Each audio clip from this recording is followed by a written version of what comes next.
doing maintenance work or doing construction work when you were a little boy growing up, these are definitely great models to have in your collection. They are still very easy to find in the secondary market online, and even at the construction stores online, some of them still have them.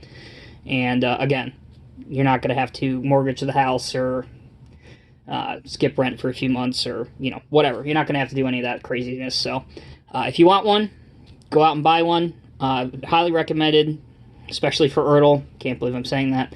But they're great models and definitely worth adding to your collection. So as always, guys, thank you very, very much for watching. Appreciate your support. Love discussing models and this great community that we have. So definitely leave anything you want to talk about in the comment section below. And until next time, guys, take care, be safe, and I will see you in the next video.